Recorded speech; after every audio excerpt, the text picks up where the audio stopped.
नमस्कार दोस्तों, मैं Daljeet Singh DS study room का स्वागत है। आज हम पढ़ने वाले हैं नाभिकीय विखंडन।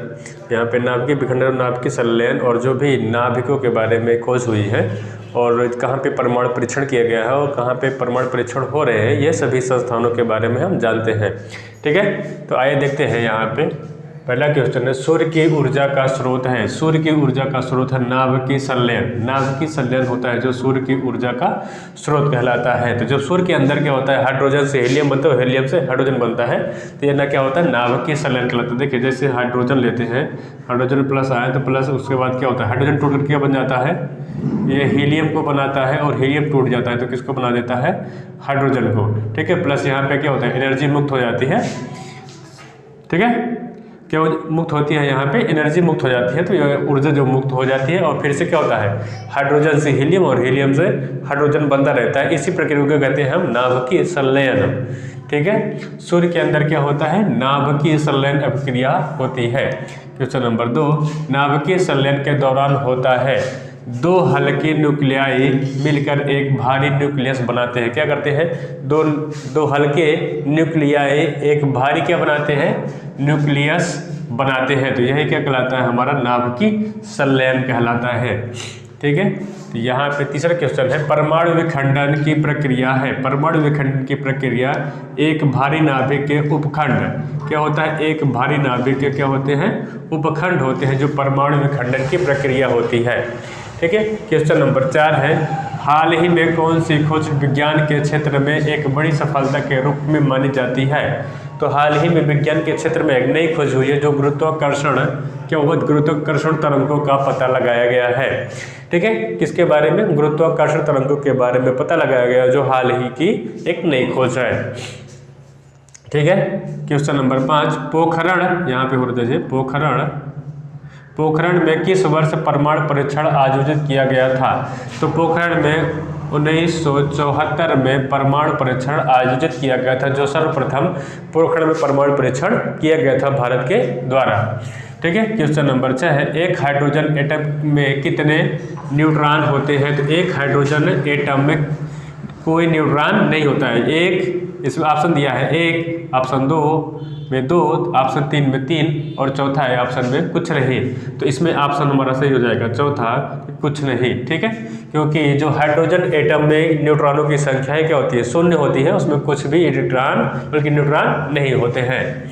ठीक है, question number 7, Newton Bhabha fund कार्यक्रम किनकी एक संयुक्त पहल थी। तो भारत और ब्रिटेन की एक संयुक्त पहल थी। भारत और ब्रिटेन के द्वारा न्यूटन और भाभा फंड कार्यक्रम शुरू किया गया था, भारत और ब्रिटेन के द्वारा। ठीक है, क्वेश्चन नंबर 8 है, परमाणु रिएक्टर में विखंडन प्रक्रिया की दर को नियंत्रित करने के लिए प्रयोग किया जाता है। इसके लिए कैडमियम को क्या करते हैं, इसमें प्रयोग करते हैं। जब हम नाभिकीय विखंडन करवाते हैं तो उसमें विखंडन बहुत तेजी के साथ ना हो, उसको क्या करते हैं, नियंत्रित करने के लिए, मतलब अस्थायी रूप से धीरे धीरे करने के लिए क्या किसका प्रयोग करते हैं, कैडमियम का हम प्रयोग करते हैं। ठीक है, क्वेश्चन नंबर 9, सितारों में प्लाज्मा बनने का कारण है। सितारों में प्लाज्मा बन जाता है तो उसे क्या कहते हैं, उच्च तापमान के कारण सितारों में क्या बनता है, एक प्लाज्मा बन जाता है। ठीक है, क्वेश्चन नंबर 10, साहा नाभिकीय भौतिक संस्थान कहाँ स्थित है।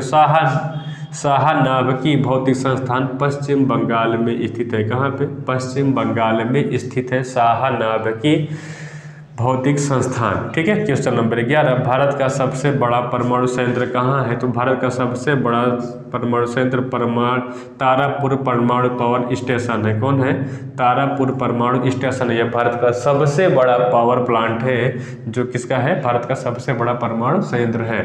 ठीक है, क्वेश्चन नंबर 12, एटम बम का आविष्कार किया था। एटम बम का आविष्कार जे टॉबर्ट ओपेनहाइमर ने किया था। ओपेनहाइमर ने किया था इसका परमाणु बल्कि एटम बम का आविष्कार। ठीक है, क्वेश्चन नंबर 13 है, नाभिकीय विखंडन में मंदन का कार्य करता है। नाभिकीय विखंडन जब कराया जाता है तो उसमें मंदन, मतलब वह प्रक्रिया धीरे धीरे हो, उसे हम क्या कहते हैं, भारी जल का प्रयोग करते हैं। और भारी जल के कारण वहाँ पे क्या होता है, नाभिकीय विखंडन बहुत आराम से होता है। ठीक है, उसकी विखंडन के कार्य करने की क्रिया को ही हम क्या कर देते हैं, कम करते हैं, किसके द्वारा, भारी जल के द्वारा। ठीक है, क्वेश्चन नंबर 14 है 1998 में पोखरण में भारत द्वारा किए गए परमाणु परीक्षण का कोड क्या था? तो ऑपरेशन शक्ति था। क्या था नाम उसका? ऑपरेशन शक्ति। कहाँ पे था? 1998 में पोखरण में भारत द्वारा किया गया परमाणु परीक्षण का जो कोड था, उस कोड का क्या नाम था? ऑपरेशन शक्ति।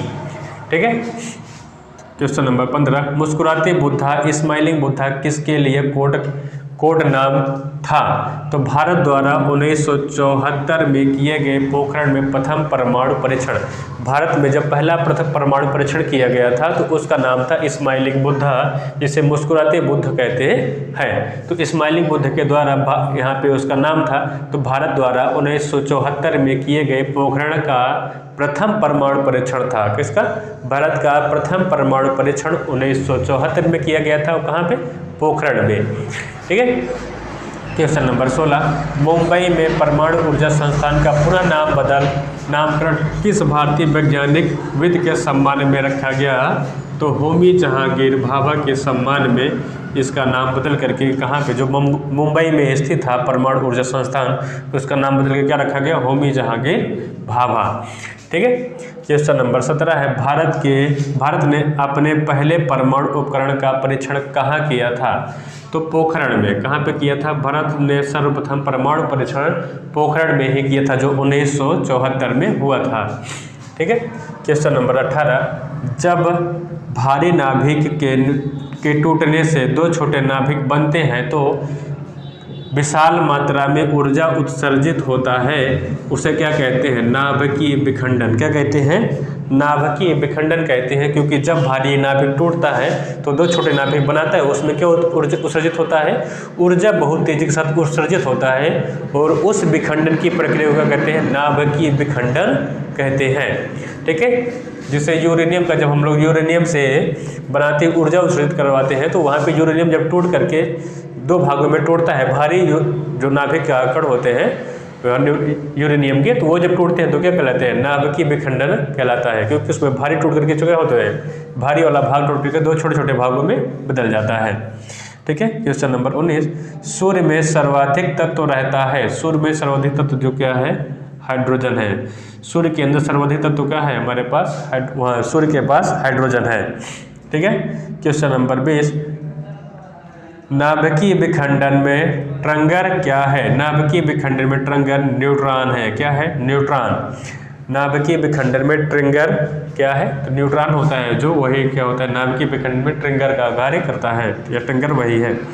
ठीक है, न्यूक्लियर पावर ऑफ स्टेशन में ऊष्मा उत्पन्न करने हेतु साधारणतः किस ईंधन का प्रयोग किया जाता है? यूरेनियम 235 का क्या करते हैं हम यहाँ पे प्रयोग करते हैं। किसका?